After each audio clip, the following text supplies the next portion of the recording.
God Emperor Doom. It's the ultimate version of Victor Von Doom, and in this form, he's not just a genius or a tyrant, he is a literal god. This version of Doom comes from the Secret Wars 2015 event, and it's one of the most powerful and terrifying iterations of any Marvel character ever. The story begins with the collapse of the multiverse. All realities are dying due to incursions, catastrophic events where universes crash into one another. As the multiverse falls apart, Doom works alongside Molecule Man and Doctor Strange to try and stop the destruction. But when the final incursion occurs between Earth 616 and the Ultimate Universe, Doom steals the power of the Beyonders, cosmic beings capable of destroying universes with ease. Armed with that stolen power, Doom creates a patchwork planet called Battleworld, made from the fragments of the destroyed multiverse. He kills the Beyonders, reshapes reality, and declares himself God Emperor Doom. On this new world, Doom rules with absolute authority. People worship him as a deity, and even cosmic beings like Galactus and the Living Tribunal are either destroyed or reshaped to serve him. Doctor Strange becomes his sheriff, and Sue Storm becomes his queen, despite her not knowing that Doom reshaped her memories. He rules all, yet he's constantly haunted by the fear that he's still not worthy of that power.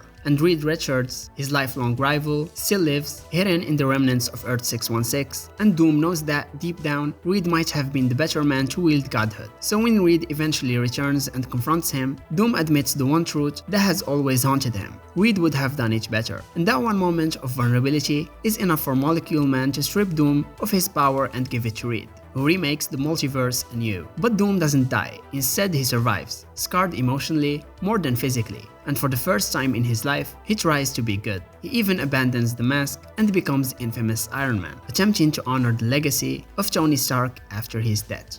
God of Light Venom. In Marvel's King in Black event, and by the end of the cosmic war against Null, the long host of the alien symbiote Venom doesn't just become a stronger version of himself, he becomes the God of Light, the ultimate antithesis, and the new King in Black. For years, Null loomed as the creator of the symbiotes, a primordial being born in the void before time who despised all light and life. He controlled a vast army of symbiotes and brought entire worlds to their knees. And when he invaded Earth, it was the final war between darkness and light. No one, not the Avengers, not the X-Men, and not even cosmic entities could stop him. But in the middle of the chaos, something unexpected happens. The Enigma Force, also known as the God of Light, finally takes a host, Erebrook. This cosmic power is the same force that once turned Peter Parker into Captain Universe, and now, sensing the purity in Eddie's will to protect his son and the world, it chooses him. Erebrook becomes Venom, no longer powered by a symbiote, but by pure cosmic light. And in this new form, God of Light's Venom is nearly unstoppable. He towers with celestial brilliance, adorned in living armor, shaped like Venom but glowing with radiant energy. He wields Mjolnir and the Silver Surfer's board, fused into a massive battle axe, a weapon that combines divine thunder and the power cosmic.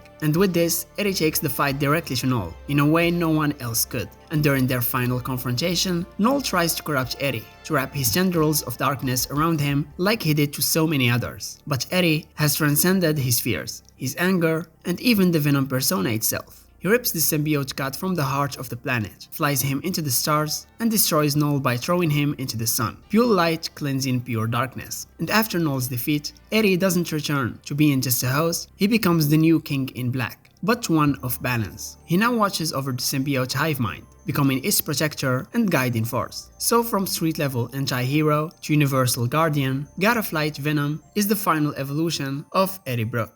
Binary. Before she was Captain Marvel, Carol Danvers reached godlike heights as Binary, one of the most powerful forms she has ever achieved. And this transformation didn't come from Kree technology, it came from a cosmic explosion that rewrote her very DNA, turning her into a living star. The origin of Binary begins during the classic Uncanny X-Men run by Chris Claremont, after Carol's power as Miss Marvel were stripped from her by Rogue, who at the time was still a villain. She was left powerless and emotionally broken. The X-Men took her in, and during a mission in space, Danvers was captured by an alien race known as the Brood. And while experimenting on her, the Brood accidentally unlocked Carol's true potential, activating the dormant Kree-human hybrid DNA that had been altered over the years. And the result was Binary, a being fused with the power of a white hole, allowing her to tap into the full electromagnetic spectrum, manipulate stellar energy, and generate heat and radiation on a cosmic scale. She could fly faster than light, survive in space without protection, and go toe-to-toe with galactic threats. She was a walking supernova. As Binary, she joined the Starjammers, a group of spacefaring rebels led by Corsair, Cyclops' father, and spent years off-world battling cosmic threats. Her power level during this time was easily on par with top-tier Avengers and even some celestial-level beings. She could bend the laws of physics with energy blasts, absorb radiation, and emit the energy of a star. And though Carol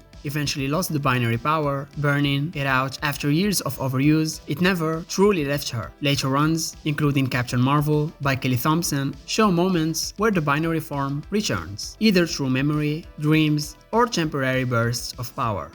Cosmic Spider-Man. Among the countless spider people across the multiverse, none shine brighter, literally and metaphorically, than Cosmic Spider-Man of Earth 13, also known as Enigma Force Spider-Man. This version of Peter Parker is a cosmic god. He possesses the Enigma Force, the same mysterious energy that transforms mortals into Captain Universe, and it elevates him to a level where he can stand alongside Marvel's most powerful beings. So in the past of Earth 13, Peter Parker lived a life very similar to the main universe's Spider-Man, bitten by a radioactive spider, the loss of Uncle Ben, guilt, heroism, all of it. But everything changed when he was chosen by the Enigma Force, granting him the full power of Captain Universe. Now he has unlimited cosmic awareness, he can manipulate energy on a molecular level, he can fly and travel faster than light, he has super strength far beyond his usual levels, he can wrap reality in minor forms, invulnerability to most forms of attack, and matter transmutation. So essentially he's a cosmic god with spider sense, and he was a central figure in Spider-Verse 2014, where various spider people across the multiverse unite to battle the Inheritors, an ancient vampire-like family that feeds on spider totems. And as the most powerful among them, this Spider-Man becomes the leader of the multiversal resistance. He sets up base in his own universe because his version of Earth is safe from Inheritor attacks thanks to his immense cosmic power. But unfortunately, even godlike strength has limits. Morland's father, Solus, eventually kills Cosmic Spider-Man by absorbing the Enigma Force, and this moment shocks the Spider-Verse alliance. So he was the potential of Peter Parker fully unleashed. We always hear the line, "With great power comes great responsibility," and this Peter bears the greatest responsibility of all. He's noble, kind and wise, yet never loses the humility that makes Spider-Man who he is.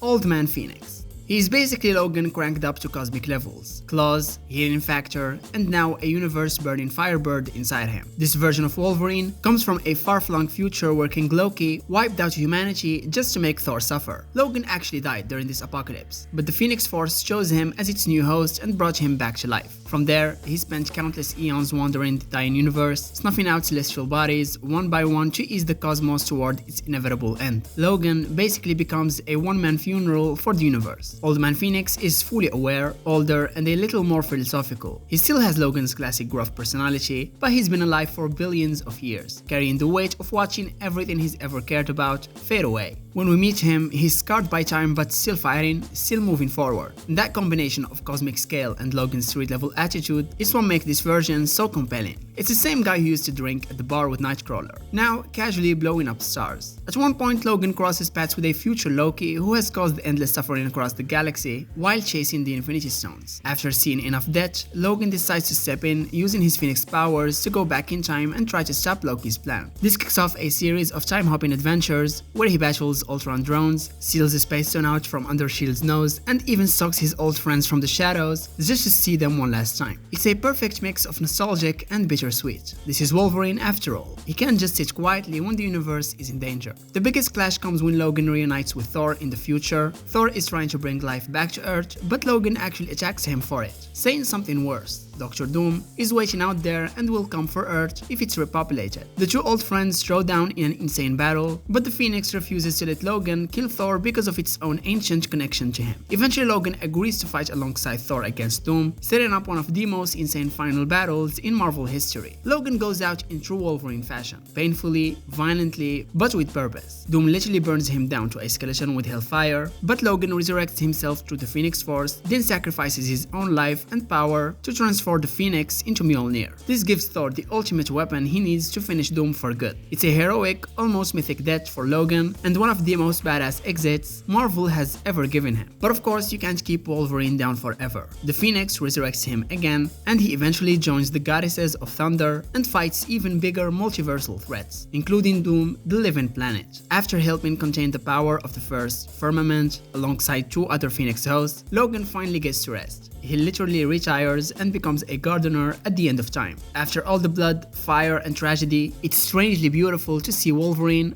finally find some peace. The God Without Fear. Matt Murdock, aka Daredevil, is already one of Marvel's most fascinating heroes, a blind lawyer by day, a vigilante by night, and someone constantly wrestling with fate, morality, and guilt. So when he gets cosmic powers, it's the ultimate collision of street-level heroics with god-tier awareness. The God Without Fear first shows up in War of the Realms, and the moment you see him, you just know this is not your usual Hell's Kitchen story. It all starts when the War of the Realms spills onto Earth and chaos erupts. Malekith and his army are invading, the 10 realms are colliding, and everyone from Thor to Spider-Man is getting pulled into this massive battle. In the middle of it all, Daredevil ends up wielding Hofund, Heimdall's enchanted sword. But here's the kicker. The sword doesn't just give him a weapon, it also grants him cosmic sight, essentially the ability to see everything across the 9 realms all at once. For a guy who's been blind his whole life, suddenly being able to see not just the world but the entire cosmos, that's huge. And Matt doesn't just gain vision, he gains Heimdall's cosmic awareness, meaning he can perceive threats across time and space. This takes Daredevil from being a protector of Hell's Kitchen to someone who can literally watch the entire universe. It's one of those oh wow moments where you realize just how much dangerous and capable Matt becomes with his upgrade. In this form, Daredevil is an absolute force. He fights frost giants, dark elves, and other mythic threats like he's been doing it his whole life. His senses are so heightened that he's practically untouchable in combat. And yes, like most cosmic power-ups in Marvel, it's a temporary thing, but it leaves a huge impression on Matt and on readers. After experiencing that level of perception, Matt has to come back down to earth, literally, and return to the gritty, grounded life he had before. So even when he's given godlike power, he still has to face the small, painful struggles that make him who he is. He doesn't lose himself to power. He doesn't try to become some cosmic overlord. Instead, he uses the gift to protect others and fight for justice on a scale he never thought possible. It's a brief moment where Daredevil stops being the devil of Hell's Kitchen and becomes something closer to the Watcher of the Realms. The God Without Fear isn't just a flashy power-up, it's a glimpse at what makes Matt Murdock so compelling. The Black Vortex form of Kitty Pryde. The Black Vortex is basically Marvel's ultimate cosmic upgrade machine. You look into it, submit to it, and it transforms you into the most powerful version of yourself. During the Black Vortex crossover, a bunch of heroes and villains debate whether to use it because it's permanent and can completely change who you are. Kitty Pryde, the X-Men's resident phasing genius, ends up making the call to submit, and the result is one of the most jaw-dropping power-ups in X-Men history. Before the Black Vortex, Kitty's power was already pretty impressive. She can phase through walls, become intangible, and even take other people with her. But when she accepts the Black Vortex's gift, she levels up in a way that makes even the cosmic big shots do a double take. Her phasing becomes so advanced that she can phase entire planets. Yup, not a wall, not a building, a planet. She literally phases a whole world to save it from being destroyed. Her new form is visually stunning too. The Black Vortex gives her the sleek, glowing cosmic look with starry skin and flowing energy patterns. She's no longer just a mutant hero, she's a full-on cosmic entity. And what's cool is that Kitty doesn't lose herself in the process. The Vortex offers power at a cost. It can corrupt. But Kitty stays true to who she is. Instead of becoming some galactic conqueror, she uses her new abilities to protect people on a universal scale. One of the most iconic moments is when she faces a planet to avoid it colliding with another one. The sheer scale of that feat can be overstated. It puts her in the same league as characters like Silver Surfer or Captain Marvel when it comes to cosmic heroics. This was the first time Kitty went from brilliant, scrappy X-Men member to a being who could casually manipulate matter on a universal scale. This transformation also shows Kitty's growth as a character. She started as the youngest member of the X-Men, often overshadowed by the likes of Wolverine, Storm, and Cyclops, and by the time of the Black Vortex event, she's a leader, a powerhouse, and willing to take risks that others wouldn't. Her choice to submit to the Vortex wasn't just about power, it was about doing what no one else could do to save countless lives. And even after the event, Kitty keeps the cosmic upgrade for a while, which opens the door for more ambitious storytelling. It's not permanent forever, but for a brief period, we got to see what happens when one of Marvel's most clever and compassionate heroes is given near limitless power. And honestly, it ruled.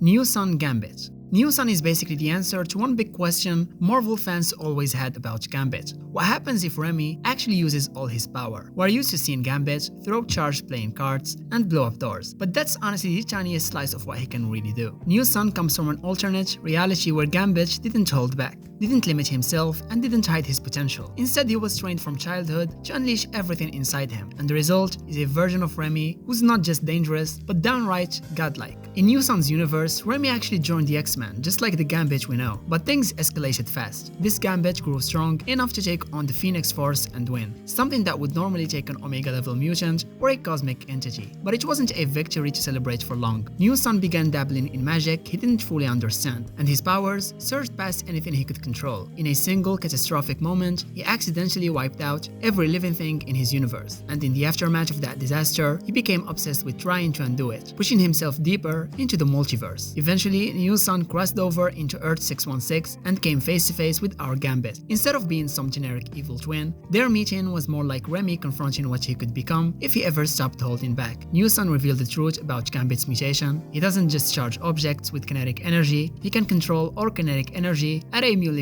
level. That means explosions, movement, heat, impact, anything involved in motion. At full power, Gambit is basically a walking atomic bomb who can bend physics however he wants. During their final showdown, Gambit actually reaches the same insane power level as New Sun, proving the potential has always been inside him. But unlike his alternate universe self, Earth 616 Gambit chooses not to live at that god tier level. He knows exactly how dangerous it is, and he's seen the consequences. New Sun is a living reminder of why Gambit hides behind jokes, charm, and playing cards, because the real Remy could crack a planet in half if he ever lost control. His design reflects that raw, overwhelming power. He doesn't look like a street-level div or a stylish X-Man anymore. He's more like a glowing, blue-white energy being shaped like Remy. Sometimes he hides behind armor or disguises, but his true form is basically Gambit as a living supernova. That's why New Sun is so fascinating. He's not a villain, not a hero, just a warning of how bright and how deadly Gambit can burn when nothing holds him back.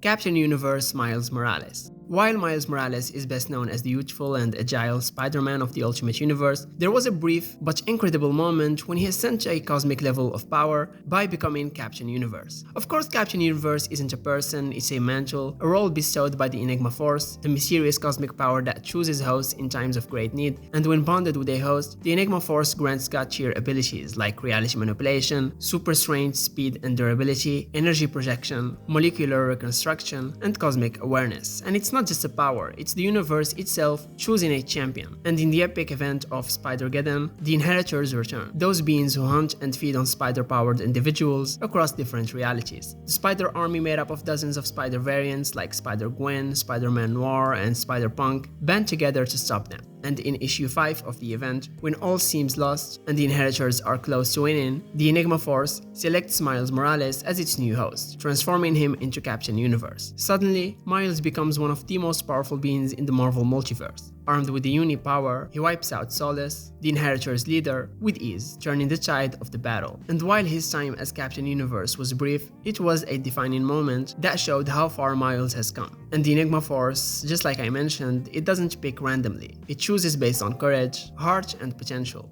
The Unseen. Nick Fury has always been the guy who knows too much. As the longtime director of S.H.I.E.L.D., he's been the puppet master behind countless missions, secrets, and conspiracies. But in Original Sin, Marvel takes that idea and cranks it to 11. We find out Fury has secretly been the man on the wall, Earth's invisible projector, who's been assassinating alien threats and cosmic dangers before they ever had the chance to attack. He's been carrying that burden for decades, silently doing what no one else would dare, and it catches up to him. During the Original Sin storyline, the heroes confront Fury about his actions, and things spiral out of control. In a moment that shocks everyone, Fury kills Uatu the Watcher, the big, bold guy who just stands on the moon observing everything. Fury takes one of Uatu's eyes to access his secrets, which is such a wild move that you instantly know there's no going back. And by the end of the story, Fury is punished by the cosmic entities, and his punishment is almost poetic. Instead of killing him, they force Nick Fury to take Uatu's place. he becomes the Unseen, the new watcher of Earth. He's chained to the moon, cursed to observe everything but never interfere again. For a guy like Fury who's been pulling strings and making impossible calls his whole life, that's worse than that. It's the ultimate twist. The man who always acted now has to sit and watch powerless for all eternity. The Unseen's face is scarred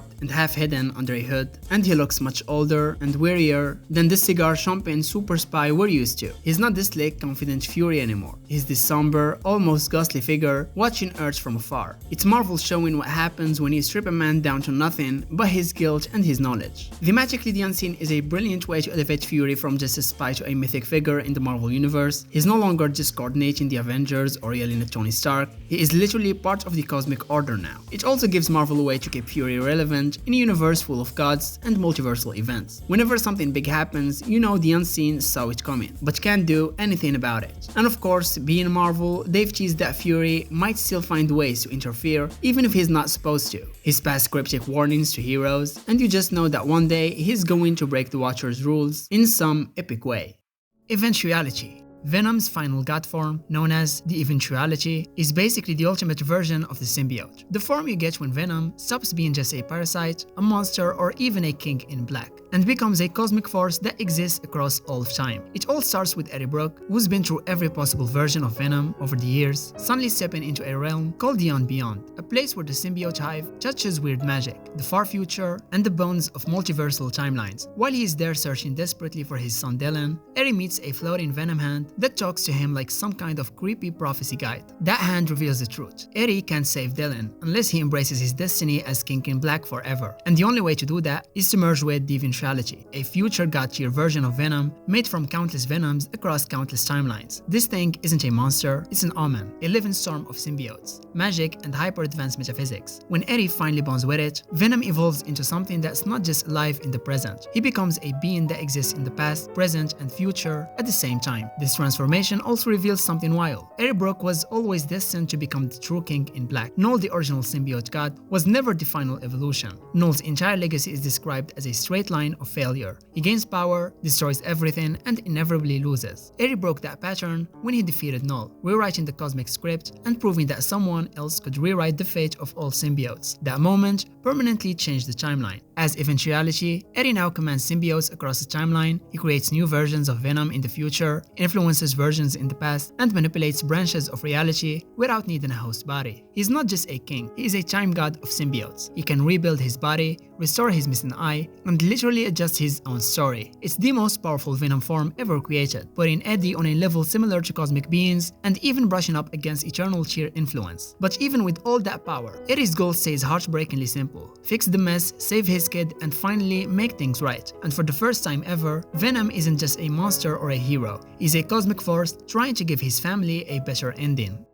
Iron God armor. This armor is basically what happens when Tony Stark stops playing with metal suits and decides to upgrade himself into a full cosmic being. Instead of building another armor, Tony gets blasted with the power cosmic, the same force behind beings like the Silver Surfer, and suddenly his armor isn't a suit anymore, it's his entire body. He becomes a living, glowing construct of cosmic energy shaped like Iron Man, with star patterns swirling inside him. Imagine Tony Stark fused with the power cosmic, Ultron's intimidation factor, and a galaxy-sized light show. That's the Iron God. Once Tony absorbs the power cosmic, he goes through this weird dreaming in space moment where he tries to wrap his mind around what godhood feels like. He starts seeing timelines, alternate futures, and even possible conflicts with the Avengers if they try to stop him. And of course, in Tony fashion, he starts thinking, maybe I can fix everything. It's a classic Stark, give him the power to do anything, and he immediately wants to fix the world, fix himself, fix the universe, and probably fix you. The first thing he does with his new cosmic power is go after Korvac, who also becomes a god at the exact same time. Their fight is insane. They are throwing planets, collapsing stars, smashing dead universes, and literally using entire worlds as melee weapons. This isn't armor versus villain. This is two gods punching each other across the cosmos hard enough to accidentally wipe out nearby civilizations. It gets so out of control that cosmic entities like Death, Eternity, and Living Tribunal show up just to tell them to calm down. After that, Tony brings his cosmic body back to Earth, and he comes in way too big, like Galactus sized at first, until he shrinks down and tries to reassure everyone that he's still the same guy. Spoiler, he is not. He immediately decides that his first gift to humanity will be giving everyone in the city Tony Stark level intellect. He just casually upgrades every civilian into a super genius because in his mind that's totally reasonable. And when people panic, Tony basically says, "Relax, I'm fixing the world." That's when everyone, including Thor, Cap, and Reed Richards, realize they might have a cosmic-powered Stark problem. The Iron God armor story becomes less about Tony fighting villains and more about Tony fighting himself, fighting his worst habits amplified by infinite power. He wants to help, but he stops asking permission, stops listening to friends, and starts thinking only he knows best. Even Hellcat tells him he's acting more like Korvac than Tony Stark. It gets so concerning that she secretly recruits Dr. Doom to help bring Tony back down to normal. And that's the core of the Iron God story. It's Tony Stark with the ability to remake reality, struggling not to lose himself in the process. I mean, it's cool, it's cosmic, it's dangerous, and very Tony Stark. Beyonder Spider-Man. It's one of those rare transformations where Peter Parker temporarily becomes something far beyond the friendly neighborhood hero we know. He becomes a god in human form. It all starts in Spider-Man and the Secret Wars in 2009, a modern retelling of the original 1984 Secret Wars from Spider-Man's POV. During the original storyline, the cosmic being known as the Beyonder gathered Earth's greatest heroes and villains onto Battleworld to watch them fight for his amusement. But in this retelling, we get a deeper look at what that actually felt like for Peter, a street-level hero suddenly thrust into a cosmic arena ruled by gods. By the time the events unfold, Peter's been through chaos, alien planets, alien suits, and impossible battles. But when the Beyonder, a being who can manipulate reality on a whim, directly interacts with him, something unique happens. For a brief moment, Peter becomes infused with a fraction of the Beyonder's cosmic power. We're talking about a level of energy that can reshape universes. And Peter, the same guy who worries about rent and Aunt May's health, suddenly feels the weight of infinite awareness. It's not just strength, it's omnipotence in the mind of a man who spent his whole life trying to do the right thing. As Beyonder Spider-Man, Peter doesn't just swing around or punch harder, he literally manipulates reality. He can bend space, rewrite matter, and alter the fabric of physics itself. His spider sense becomes almost divine intuition, but unlike other god-level Marvel characters who revel in that power, Peter's reaction is pure discomfort. He is terrified by what he can do. Every instinct in him screams that no one should hold this much power, especially someone who's seen how easily it corrupts, from Norman Osborn to Dr. Octopus to even heroes like Tony Stark. The Beyonder's experiment forces him to confront the very core of his identity. The moment Peter realizes the danger of his newfound abilities, he chooses to give it up. That choice, to reject godhood, is what makes him worthy of it in the first place. Visually, his costume glows with pure energy, almost like the symbiote suit reborn in light instead of darkness. It's both a parallel and an inversion of his infamous black suit arc. Where that version of Peter was corrupted by alien influence, this one gains unimaginable power and still stays himself. So Beyonder Spider-Man isn't about watching Spider-Man become all-powerful, it's about watching Peter Parker stay Peter Parker when he could be anything else. The whole story captures what makes him unique among Marvel heroes. He doesn't need omnipotence to be extraordinary, and even when given the power of the Beyonder, he proves that responsibility isn't about how much power you have, but how much restraint you can show when you hold it. Dark Phoenix Cyclops. He's an evil version of Scott Summers that shows what happens when the Phoenix Force merges with one of the most disciplined, strategic, and dangerous X-Men. Unlike Jean Grey, who struggled with the Phoenix's overwhelming power due to her emotional nature, Cyclops is a battle-hardened leader, which makes his descent into darkness even more devastating. Scott Summers has always been one of the X-Men's most controlled members, and his entire life has been about controlling his power, maintaining order, and leading the X-Men to ensure the survival of mutants. But when the Phoenix Force chooses him as its new host, all of that discipline is shattered. Instead of being bound by his usual limits, Cyclops is finally free. Free to unleash his full potential, free from doubt, and free from any restraints on his power. He has appeared in multiple storylines, but his most famous transformation happened in Avengers vs. X-Men in 2012, when the Phoenix Force split into 5 hosts, creating the Phoenix Five: Cyclops, Emma Frost, Namor, Magic, and Colossus. At first, Cyclops and the others used their newfound power to reshape the world, ending war, famine, and suffering. But as their power grew, their morality faded, and Scott became increasingly authoritarian, convinced that he alone knew what was best for mutant kind. Cyclops clashed with the Avengers, and his ideology became twisted as he genuinely believed that the world should be reshaped in his vision. And anyone who opposed him was an enemy of evolution itself. And he even killed his mentor, Professor X. So the man who once led the X-Men under Xavier's dream of coexistence now saw himself as the only true savior of mutants, willing to destroy anyone in his way. Scott embraced the Phoenix Force as a tool for change. He didn't just want power for himself, he wanted to force the world to evolve, whether it wanted to or not. Eventually, Cyclops was defeated when the Phoenix Force was stripped from him, but the damage was done. He had crossed the line he could never return from, and his actions led to a permanent fracture in the mutant community as many began to question if he had been right all along. Even after losing the Phoenix, Scott continued down a darker path, leading a more militant, revolutionary version of the X-Men. In short, Dark Phoenix Cyclops is the nightmare version of what the X-Men could become if they stopped fighting for peace and started forcing their rule onto the world. Cosmic Ghost Rider. He is not a villain like the ones I just talked about, but still, he is one of the most terrifying and overpowered versions of Frank Castle. He is an insane fusion of the Punisher, Ghost Rider, and a herald of Galactus. This variant takes the already brutal and relentless nature of Frank Castle and applies it with supernatural and cosmic power. First introduced in Thanos 13 in 2017, his origin is set in a dystopian future where Thanos has conquered all life. In this timeline, the Punisher, who has already spent a lifetime waging war on criminals, finds himself alone after Earth's heroes are wiped out. Without crime to fight, Frank is left with nothing but rage and regret, and when he dies, his soul is sent to hell. However, instead of finding peace, Frank makes a deal with Mephisto, becoming the new Ghost Rider, the spirit of vengeance, in exchange for the chance to keep punishing the wicked. But by the time Frank is reborn as Ghost Rider, he realizes it's too late. Earth is already dead, and Thanos has won. Left with no one to punish, he wanders alone for centuries, going mad in the process. Eventually, Galactus arrives, seeking help against Thanos, and Frank, desperate for purpose, agrees to serve him, gaining the power cosmic and becoming his new herald. Now wielding the flames of hell and the cosmic might of a herald, he transforms into something completely new, an unstoppable force with the power of God and the mind of a lunatic. And in the Thanos Wins storyline,